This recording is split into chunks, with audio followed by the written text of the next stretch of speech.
Hallelujah, hallelujah. ദൈവനാമം മഹത്വപ്പെടട്ടെ. परमेश्वर की नाम की महिमा हो। ദൈവരാജ്യം എന്ന വിഷയത്തിന്റെ 8ാമത്തെ എപ്പിസോഡാണത്.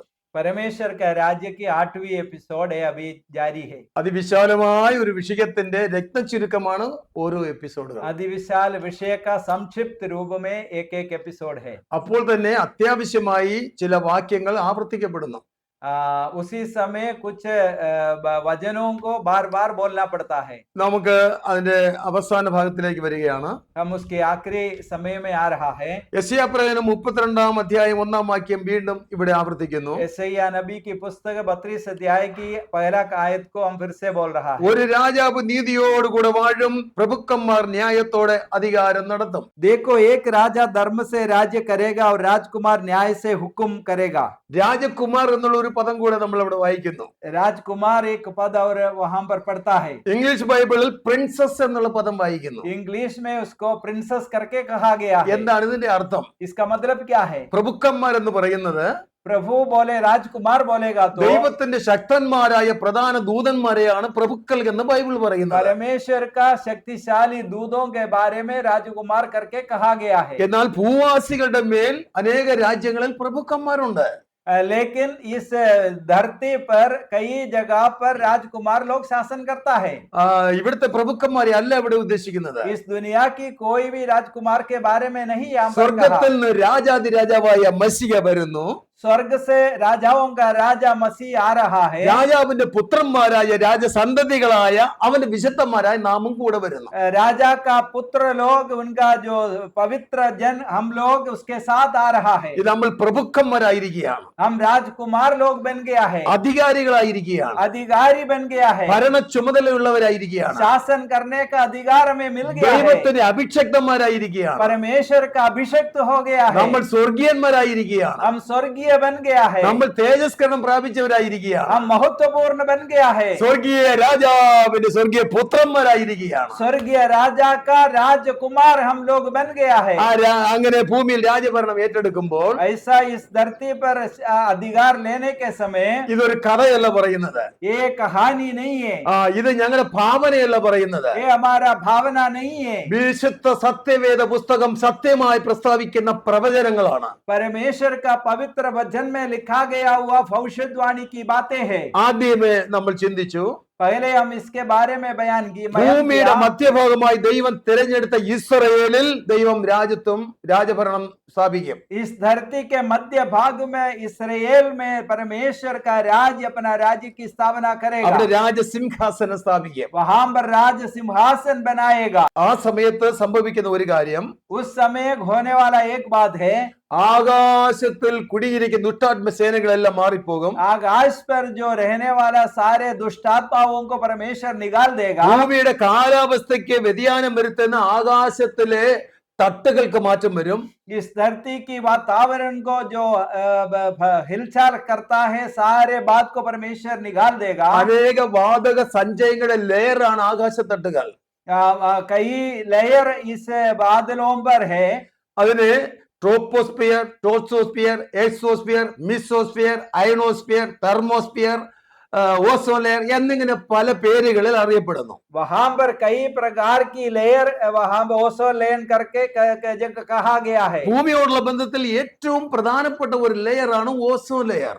पृथ्वी के बारे में बोलेगा तो सबसे खास बात है ओसोन लेयर। അത് ഭൂവാസികളുടെ പ്രവർത്തനം ഹേതുവായി അത് പഞ്ചറായിരിക്കുന്നു. इस दुनिया की लोगों की खास कार्य के वजह से उस ओसोन लेयर खराब हो गया है। എന്നാൽ യേശു മേഘാരൂഢനായി വരുമ്പോൾ प्रभु यीशु मसीह बादलों पर आने के समय ഓസോൺ ലെയറിനെയും നവീകരിച്ചുകൊണ്ടാണ് വരുന്നത്. इस ओसोन लेयर को भी ताजा करते हुए प्रभु यीशु मसीह आ रहा है। ഭൂമിയിൽ വരുമ്പോൾ ദുഷ്ടാത്മ സേനകളെ പാതാളത്തിൽ ബന്ധിക്കുന്നു.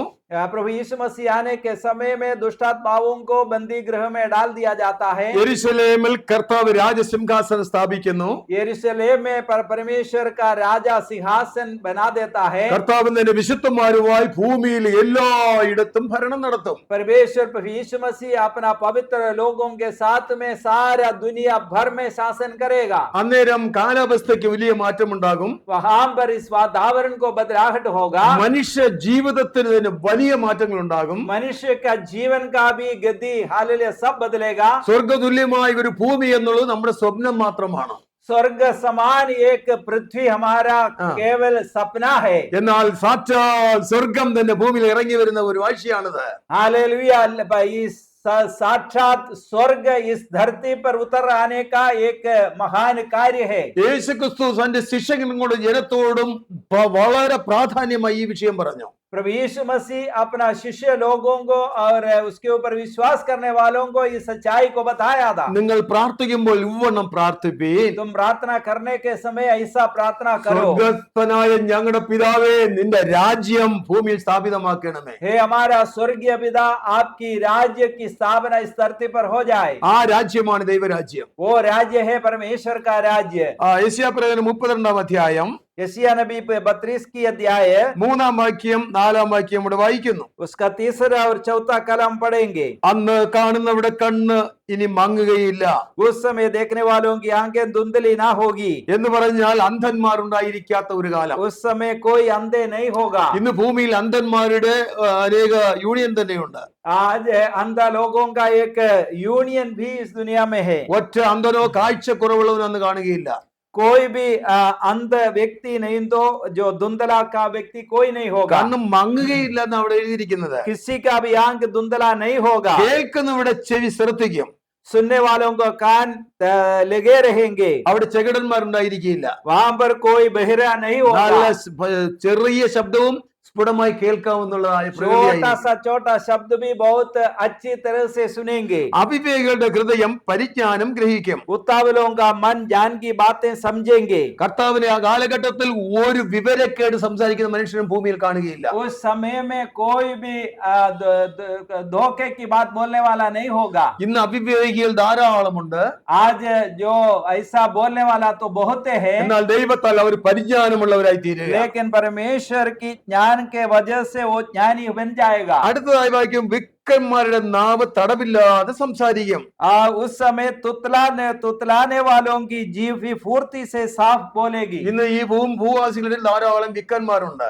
आज इस दुनिया में तुतलाने वाला बहुत से है. മോശ പറഞ്ഞു, ഞാൻ വിക്കുള്ളവനും തടിച്ച നാവുള്ളവനുമാണ്. मूसा कहा था, मेरा जीभ बहुत जाड़ा है और मैं तुतलाने वाला है. ഞങ്ങൾ സംസാരിക്കുമ്പോൾ ഇടയ്ക്ക് വിക്കൽ ഉണ്ടാകും. हम भी बोलने का समय ऐसा तुतलापन की बात होता അതാണ് है. യേശുവിന്റെ വാഴ്ച കാലഘട്ടത്തിൽ ഒരു വിക്കനും ഉണ്ടായിരിക്കില്ല.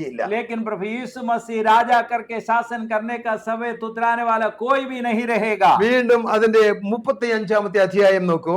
फिर उसका 35वीं अध्याय में 5 വാക്യം, उसका 5वीं आयत. അന്ന് കുരുടന്മാരുടെ കണ്ണ് തുറന്നു വരും. तब अंधों की आंखें खोली जाएगी. ചെകിടന്മാരുടെ ചെവി അടഞ്ഞിരിക്കയില്ല. बधिरों की कान भी खोले जाएंगे. അന്ന് മുടന്തൻ മാനിനെ പോലെ ചാടും. तब लंगड़ा हरिण की समान दौड़ेगा.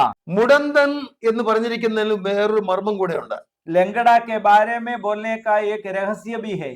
കർത്താവ് യേശു രാജഭരണം ഏറ്റെടുക്കുമ്പോൾ प्रभु यीशु मसीह राजा करके शासन करने के समय അതിന് തൊട്ട് മുമ്പ് ഈ ഭൂമിയിൽ ഉണ്ടായിരുന്ന കാലഘട്ടം മഹാപീഡന കാലഘട്ടമാണ്. उससे पहले जो यहाँ पर हुआ था, जो महा उपद्रव का समय था. ലക്ഷോപലക്ഷം കോടാനുകോടി മനുഷ്യർ ഭൂമിയിൽ മരിച്ചു മൺമറയുന്നു.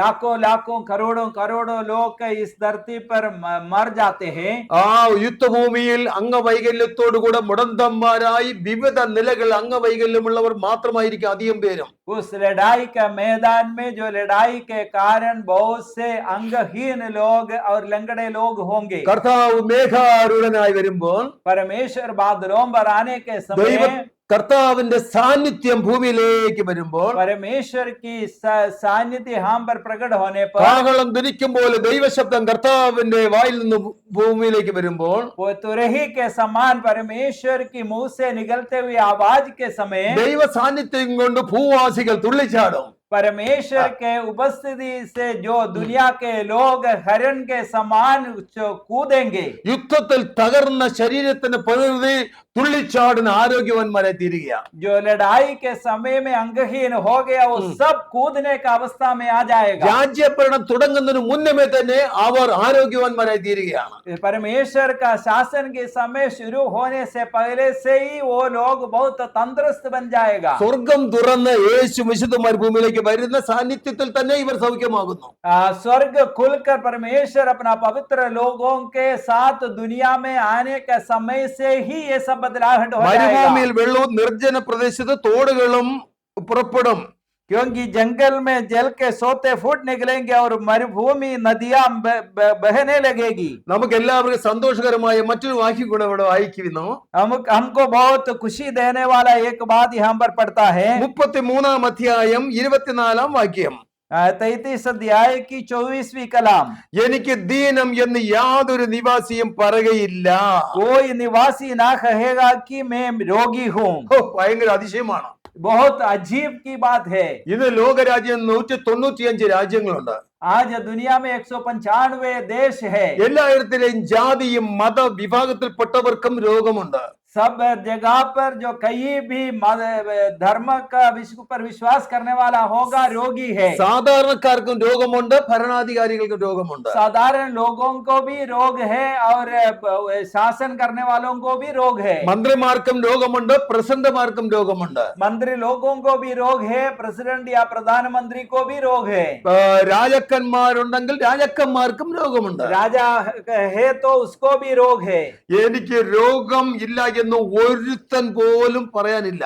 मैं निरोगी है करके बोलने का कोई भी व्यक्ति नहीं है. അതുകൊണ്ട് സംഭവിക്കുന്നത് നോക്കൂ, കർത്താവിന്റെ കാലഘട്ടത്തിൽ എനിക്ക് ദീനം എന്ന് ഒരു വ്യക്തി പോലും പറയാൻ ഭൂമിയിൽ ഉണ്ടായിരിക്കില്ല. इसलिए यहाँ पर देखो, परमेश्वर के शासन के समय में फूलों के जो निवासी कोई भी नहीं कहेगा मैं रोगी है. ഇവിടെ സങ്കടകരമായ ഒരു സത്യം പറയാൻ താല്പര്യപ്പെടുന്നു. यहाँ पर एक दुख की बात बोलने का ये है, രോഗികളായ മനുഷ്യനെ കൊള്ളയിടുന്ന വലിയ സംഘങ്ങളാണ് ഇന്നത്തെ ഹോസ്പിറ്റലുകൾ. आज के दुनिया में जो रोगियों को उनकी आर्थिक आशीष निचोड़ने का सब अस्पताल की व्यवस्थाएं है. മനുഷ്യന്റെ രോഗനിർണയത്തിന് വേണ്ടി അനേക ലാബുകളുണ്ട്. मनुष्य के जो बीमारी को उसको निर्णय करने के लिए कई लैबोरेटरीज है. അനേക സ്കാനിംഗ് വിഭാഗങ്ങളുണ്ട്. उसको स्कैन करने का कई व्यवस्थाएं है. CT സ്കാൻ ഉണ്ട്, MRI സ്കാൻ ഉണ്ട്, അതിനപ്പുറം പലതുമുണ്ട്. CT स्कैन, MRI स्कैन, उससे बढ़कर और भी बहुत स्कैनिंग है. ഇവിടെ ചികിത്സിക്കുവാൻ അനേക വകുപ്പിൽ പലവിധമായ ഡോക്ടർമാരുണ്ട്. यहाँ पर जो चिकित्सा करने के लिए, रोगियों को इलाज करने के लिए कई वैज्ञानिकों है. സമയ ലാഭത്തിന് വേണ്ടി ഹിന്ദിയിൽ മാത്രം ചില വാക്കുകളോട് വായിക്കുകയാണ്. यहाँ पर जो हिंदी में कुछ बातों को बोलना चाहते हैं, जो सर्जन है, ENT का स्पेशलिस्ट है, आई स्पेशलिस्ट है, न्यूरोलॉजिस्ट है, फिजिशियन है, डर्मेटोलॉजिस्ट है, नेफ्रोलॉजिस्ट है, न्यूरोलॉजिस्ट है, कार्डियोलॉजिस्ट है, डेंटिस्ट है, ऐसा सब तरीके डॉक्टर है. അങ്ങനെ മൾട്ടി സ്പെഷ്യാലിറ്റി ഹോസ്പിറ്റലുകൾ അനേകം വർദ്ധിച്ചു വരികയാണ്. आजकल जो मल्टी स्पेशलिटी अस्पताल बहुत बढ़ गया है. അതിനുവേണ്ടി ധാരാളം ഡോക്ടർമാരും വിദഗ്ധമായ നിലയിൽ പഠിച്ചിറങ്ങുകയാണ്. उसके लिए बहुत डॉक्टर लोग शिक्षण पाकर आते हैं. എത്ര മെഡിക്കൽ കോളേജുകളുടെ എണ്ണം വർദ്ധിക്കുന്നു. आज जो मेडिकल कॉलेज के गिनती तो बहुत बढ़ गया है. ഇവിടെ ഒരു രോഗി ഹോസ്പിറ്റലിൽ പോയാൽ, एक रोगी अगर अस्पताल में जाए तो അവിടെ ലാബ് ടെസ്റ്റുകളും സ്കാനിങ്ങും കഴിഞ്ഞ് ഡോക്ടർ ചികിത്സ കഴിയുമ്പോൾ അവസാനം രോഗി ഒരു പരുവാകും. वहां पर जो मेडिकल टेस्ट होता है और डॉक्टर का इलाज और स्कैनिंग सब होने के बाद इस बीमार व्यक्ति का हालत बहुत गंभीर हो जाता है. നമ്മുടെ ഇടയിലെ ബഹുജനങ്ങൾ അവരവരുടെ മക്കളെ എഞ്ചിനീയറിംഗിനും അല്ലെങ്കിൽ BSc നഴ്സിംഗിനും അതുമല്ലെങ്കിൽ മെഡിസിനും പഠിക്കാൻ വിടുകയാണ്. हमारा जो घर पर जो बच्चे लोग हैं, उनके सभी लोग इंजीनियरिंग के लिए, डॉक्टर नर्स का सीखने के लिए भेज देता है. രോഗിയെ ചികിത്സിച്ച് സൗഖ്യമാക്കി രക്ഷിക്കുക എന്നതാണ് ലക്ഷ്യം.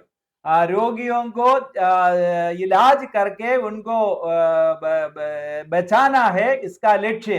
അതിന്റെ പേര് പറഞ്ഞ് മനുഷ്യന്റെ സമ്പത്തുകളെ കൊള്ളയടിക്കുന്ന സംഘടനകളായി മാറി.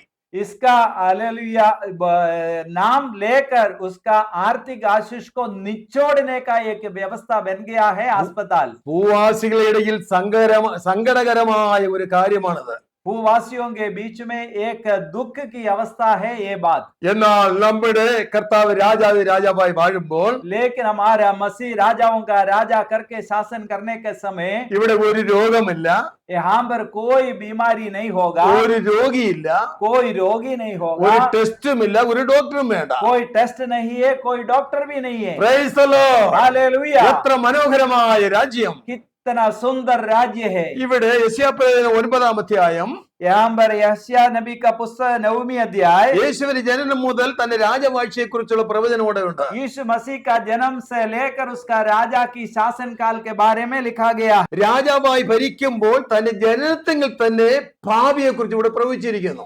राजा करके शासन करने का समय में उसका जन्म के समय से ही उसके भावी काल में जो होने वाले उसके बारे में यहाँ पर लिखा गया है। 6-ാമത്തെ വാക്യം നമുക്ക് മകൻ നല്ല പഠിക്കുന്നു.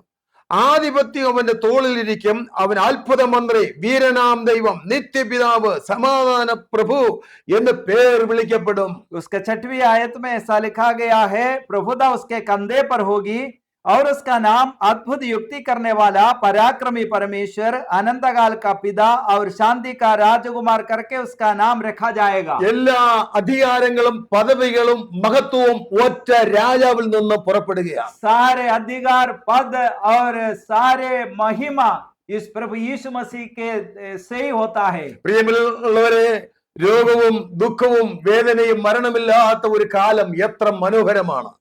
हे प्रियो, जो रोगी नहीं होता है, कोई भी दुख आंसू नहीं होता है, ऐसा एक जमाना कितना सुंदर है। ഹല്ലേലൂയ. हालेलुया। ശരീരത്തിൽ ആന്തരിക അവയവങ്ങൾക്കാകട്ടെ ബാഹ്യ അവയവങ്ങൾക്കാകട്ടെ യാതൊരു ഊനവുമില്ലാത്ത മനുഷ്യപ്രകൃതി.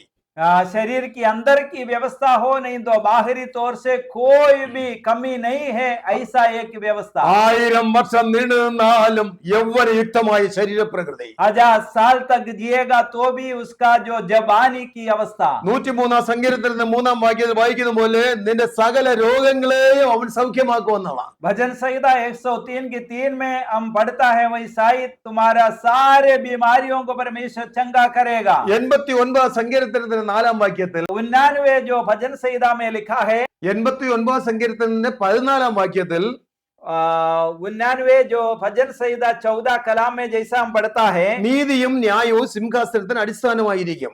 नीति और सच्चाई उसका सिंहासन का नींव होगा। 45-ാം സങ്കീർത്തനത്തിന്റെ 6-ാം വാക്യത്തിൽ പറയുന്നത് പോലെ 45वीं भजन संहिता उसका 6वीं कलाम में हम पढ़ता है, കർത്താവിന്റെ രാജത്വത്തിന് ചെങ്കോൽ നീതിയുള്ള ചെങ്കോലായിരിക്കും. हे परमेश्वर तेरा सिंहासन सदा सर्वदा बना रहेगा, तेरा राज दंड न्याय का है। ഹല്ലേലൂയ. ന്യായമായ ഒരു ഭരണം, एक धर्मी शासन है, നീതിയും ന്യായവും അടിസ്ഥാനമാക്കിക്കൊണ്ടുള്ള ഒരു ഭരണം. सच्चाई और न्याय के साथ एक शासन काल।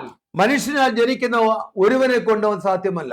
मनुष्य करके जन्म लिया हुआ किसी भी व्यक्ति से इस बात नहीं होता है। നമ്മുടെ ആകാശമണ്ഡലത്തേക്ക് നോക്കിയാൽ हमारा आकाश के मंडल की ओर देखेगा तो ആ രാജഭരണ കാലഘട്ടത്തിൽ उस राजा का शासन काल में ചന്ദ്രനെ കുറിച്ച് പറഞ്ഞിരിക്കുന്നു, ചന്ദ്രൻ സൂര്യനെ പോലെ പ്രകാശിക്കും. चांद के बारे में लिखा गया है, चांद सूरज के समान चमकेगा। അപ്പോൾ ആ പ്രകാശത്തിലായിരിക്കും മനുഷ്യർ. उस उजियाला में होगा मनुष्य। എന്നാൽ സൂര്യൻ 7 മടങ്ങായി പ്രകാശം നൽകുമെന്നാണ്. लेकिन सूर्य उससे 7 गुना चमकेगा। ഈ ഭൂമിയിൽ സൂര്യനെ ബേസ് ചെയ്താണ് സകല സസ്യലതാദികളും വളരുന്നത്. ये सूरज के किरण के वजह से सारे पेड़ पौधाएं बढ़ता है। സകല ജന്തുക്കൾക്കും സൂര്യപ്രകാശത്തിലും ചൂടിലുമാണ് ഇവിടുത്തെ കാര്യങ്ങൾ. सारे जीव जंतु सूरज की किरण से ही जीता है। എന്നാൽ സൂര്യൻ 7 മടങ്ങായി പ്രകാശിക്കുമ്പോൾ ഭൂമിയിലെ സകല സസ്യാദികളും 100 മേനിയായി ഫലം പുറപ്പെടുവിക്കും. लेकिन सूरज जब उसका 7 गुना प्रकाश देने के समय में जो पेड़ पौधाए हैं सब कुछ 100 गुना फल देगा। സൂര്യന്റെ ചൂടല്ല, പ്രകാശമാണ് കൂടുന്നത്. सूरज का गर्मी नहीं, उसका प्रकाश बढ़ता है। അങ്ങനെ ഇവിടുത്തെ സകല ഫലവൃക്ഷങ്ങളും വെജിറ്റേറിയനും വളരെ സമൃദ്ധമായി ഉണ്ടാകും. ये दुनिया की सारे पेड़ पौधाएं और साग बाजी सब कुछ 100 गुना फल देगा।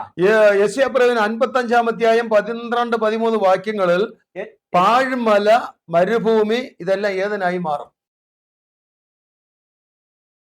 യെശയ്യാപ്രവചനം 65-ാം അധ്യായം 20-22 വാക്യങ്ങൾ വായിക്കുമ്പോൾ മനുഷ്യന്റെ ആയുസ് വൃക്ഷങ്ങളുടെ ആയുസ് പോലെ ആയിത്തീരും.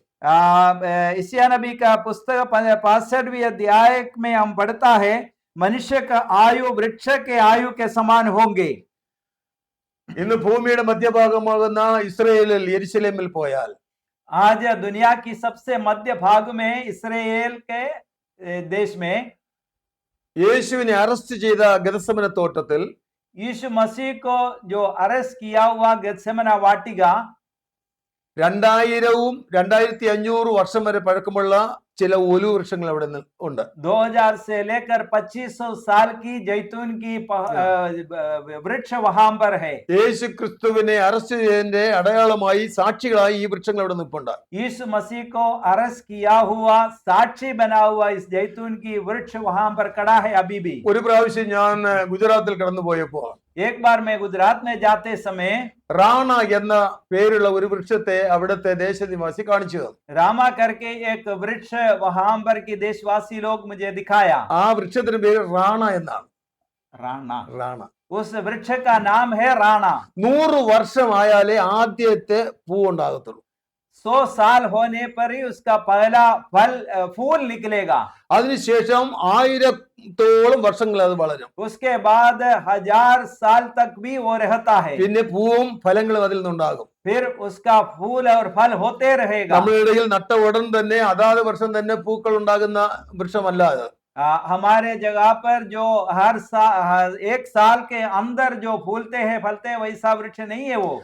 അതേപോലെ മനുഷ്യന് ദീർഘായുസ് ഉണ്ടാകുമെന്ന് അർത്ഥം. वैसा ही मनुष्य को भी दीर्घायु मिलेगा करके लिखा गया है। കാർഷിക ഉൽപ്പന്നങ്ങൾ സമർത്ഥമായി വിളവ് നൽകും. जो खेती का जो सारे वस्तुएं 100 गुना फल देगा। മനുഷ്യനെ കുറിച്ച് പറയുമ്പോൾ വന്ധ്യയും വന്ധ്യനും അന്നുണ്ടായിരിക്കില്ല. उस समय में कोई भी बाच पुरुष या स्त्री उसी समय नहीं होगा। അത് ജനസംഖ്യയെ കുറിച്ച് പറയുമ്പോൾ जनसंख्या के बारे में बोलेगा तो കുറഞ്ഞവൻ 1000-ഉം कम से कम 1000 വലിയവൻ ഒരു ജാതിയുമായി തീരുമെന്നാണ്. और ज्यादा से ज्यादा बहुत बड़ा जाति बन जाएगा। സ്ത്രീയുടെ എണ്ണം 7 മടങ്ങ് കൂടിയിരിക്കും. वहां पर स्त्री जन की संख्या गिनती में वो 7 गुना बढ़ जाएगा। ഒരു പുരുഷന് 7 സ്ത്രീകളെ വിവാഹം കഴിക്കേണ്ടി വരും.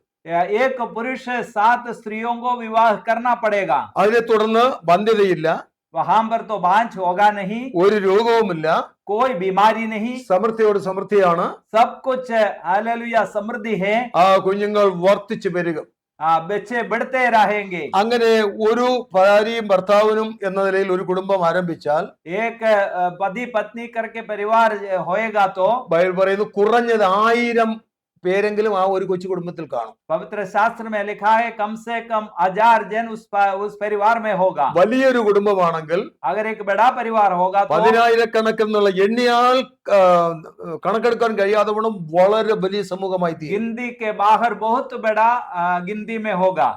അങ്ങനെ ജനസംഖ്യ ഏറ്റവും അധികം ഭൂമിയിൽ വർദ്ധിക്കും. ऐसा जनसंख्या बहुत बढ़ जाएगा धरती पर। ഭൂമിയിൽ ജനം വർദ്ധിച്ചു പെരുകും. इस धरती पर मनुष्य से भर जाएगा। ആദാം ഭൂമിയിൽ വാഴുന്ന ഒന്നാമത്തെ രാജാവായിട്ടാണ് കർത്താവ് സൃഷ്ടിച്ചത്. आदम को इस दुनिया में राज करने वाला पहला मनुष्य करके उसका रचना परमेश्वर ने किया था। എന്നാൽ ആദാം പരാജയപ്പെട്ടു. लेकिन आदम पराजित हुआ। ഇന്ന് ഈ കാലഘട്ടം നിയമം കൊണ്ട് ജനസംഖ്യ വർധനവ് തടസ്സപ്പെടുത്തിയിരിക്കുന്നു. आज के जमाने में जो नियम के साथ जनसंख्या बढ़ती को बंद किया है। കർത്താവ് യേശുക്രിസ്തുവിന്റെ ആ രാജവാഴ്ചയിൽ प्रभु यीशु मसीह का राजकीय शासन में പാഴ്മലയില്ല, कोई भी बेकार पहाड़ नहीं है, മരുഭൂമിയില്ല, मरुस्थल नहीं है, എല്ലാം ഏതൻ പോലെ ആയി തീർന്നിരിക്കുക. सब कुछ एदन वाटिका का समान बन गया है. ജനസംഖ്യ വർദ്ധിച്ച് ഭൂതലത്തിൽ പെരുകിയിരിക്കുക.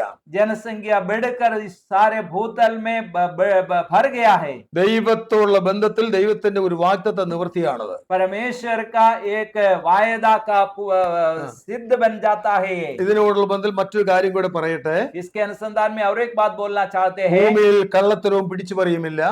इस दुनिया में कोई भी प्रकार की झूठ बात नहीं तो भ्रष्टाचार नहीं होगा. കൊള്ളയും കൊലപാതകവുമില്ല. कोई चोरी करने वाला नहीं होगा. ഇവിടെ ഗുണ്ടാ സംഘങ്ങളില്ല. कोई भी गुंडा संघ नहीं होगा. അതുകൊണ്ട് പോലീസ് സ്റ്റേഷൻ ഇല്ല. इसलिए पुलिस का भी जरूरत नहीं है, पुलिस स्टेशन भी नहीं है, കോടതിയുമില്ല. कोई भी न्यायालय भी नहीं है, വക്കീലും വക്കാലത്തും ഒന്നുമില്ല. वकील वकालत भी नहीं है. അങ്ങനെ ഒന്നുമില്ലാത്ത ഒരു കാലഘട്ടം. ऐसा कुछ भी नहीं होगा. ऐसा एक जमाना, അതിമനോഹരമായ ഒരു സുവർണ കാലഘട്ടം. एक बहुत सुंदर ही सुंदर जमाना. പ്രിയമുള്ളവരെ, ഇതാണ് ദൈവരാജ്യം. प्रियो, यही है परमेश्वर का राज्य. ഭൂമിയിലെ ഒരു മനുഷ്യനും സാധ്യമല്ല. इस धरती का कोई भी मनुष्य से ये नहीं होता है. ഭൂമിയിൽ ഇന്ന് വരെ ഭരിച്ച രാജാക്കന്മാർക്കോ ഇനി ഉണ്ടാകുവാനുള്ള രാജാക്കന്മാർക്കോ സാധ്യമല്ല. अभी तक जो शासन किया हुआ राजाओं को नहीं तो आने वाला किसी से भी ये बात बनता नहीं है. എന്നാൽ ഇതാ ഒരു രാജാവ് നീതിയോടുകൂടെ ഭരിക്കുന്നു. लेकिन एक राजा धार्मिकता के साथ राज करता है. അവന്റെ രാജസന്തതികളായ അവന്റെ മക്കളായ നമ്മൾ അധികാരത്തോടുകൂടെ ഭൂമിയെ ഭരിക്കും. उसका राजकुमार करके हम लोग इस दुनिया को शासन करेगा. ഇതാണ് ബൈബിൾ പറയുന്ന ദൈവരാജ്യം. यही ये पवित्र शास्त्र में लिखा गया हुआ परमेश्वर का राज्य. ദൈവരാജ്യം ആലങ്കാരികമല്ല. परमेश्वर का राज्य केवल लिखा गया नहीं है. മനുഷ്യൻ എത്ര തന്നെ കേട്ടാൽ വിശ്വസിക്കാതെ അവിശ്വാസികളായി തീരുകയാണ്. मनुष्य कितना भी सुनेगा तो इस बात को विश्वास नहीं करता, अविश्वासी हो जाता है. എന്നാൽ പ്രിയമുള്ളവരെ, ഈ രാജ്യത്തിൽ പങ്കാളികളായി തീരണമെങ്കിൽ, प्रियो, इस राज्य में अगर भागीदार बनना है तो അതിമനോഹരമായ ആ സഹസ്രാബ്ദ വാഴ്ചയിലേക്ക് നിങ്ങൾക്ക് കയറണമെങ്കിൽ, ये सुंदर 1000 साल की शासन काल में अगर भागीदार बनना है तो സഹസ്രാബ്ദ യുഗം എന്ന ആ യുഗത്തിലേക്ക് പ്രവേശിക്കണമെങ്കിൽ, इस सहस्राब्द युग में भागीदार बनना है तो നിങ്ങൾക്ക് ഏവർക്കും ഇതിൽ ഈ വാഴ്ചയിൽ പ്രവേശിക്കാം. आप सबको इसमें भागीदार बन सकता है. ദൈവം വെച്ചിട്ടുള്ള ഒരു വ്യവസ്ഥയാണ്, परमेश्वर ने रखा हुआ एक ही एक व्यवस्था है. യേശു ക്രിസ്തുവിനെ കർത്താവും രക്ഷിതാവുമായി അംഗീകരിക്കുക. प्रभु यीशु मसीह को उद्धारकर्ता के रूप में अपना हृदय में स्वीकार करना. പാപത്തിൽ നിന്നും യേശുവിന്റെ രക്തത്താൽ മോചനം നേടുക.